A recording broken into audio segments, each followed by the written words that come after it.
तो अपनी सांस को देखेंगे। तो पहला स्टेप ये होता है। दूसरा स्टेप होता है हमारी कायानुपासना, हमारे शरीर की क्लीनिंग होती है। देखिए ये तो आप सबको पता है, अपने हमें जो संस्कार मिले ये सबको इतनी जानकारी तो है ही कि हमारे जन्म होते रहते हैं, हम जन्म लेते हैं, ये शरीर छोड़ते हैं, मृत्यु होती है, फिर जन्म लेते हैं, इतना तो सबको पता है। तो इस जन्म लेने में, इस जीवन में हम बहुत सारे कर्म भी करते हैं ना कर्म। और कर्म तो जरूरी नहीं कि सब हम अच्छा ही कर्म करते हैं, हर तरह के कर्म होते हैं, जाने अनजाने में भी। तो जो ये हम कर्म करते हैं, ये सारे कर्म हमारे इकट्ठा होते हैं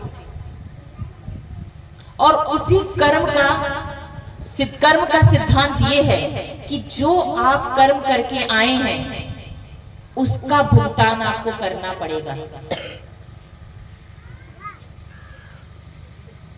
इसीलिए कर्म सिद्धांत को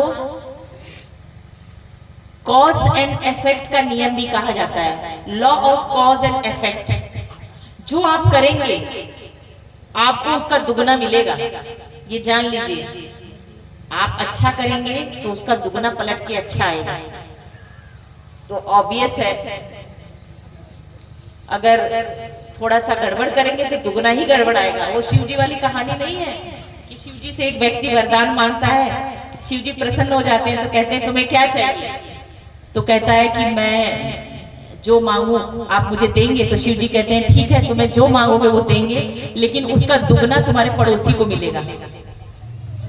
तो व्यक्ति कहता है कि अरे चलो कोई बात नहीं, पड़ोसी को मिलेगा, क्या हुआ, मुझे तो मिलेगा ना, ये सोच के आता है।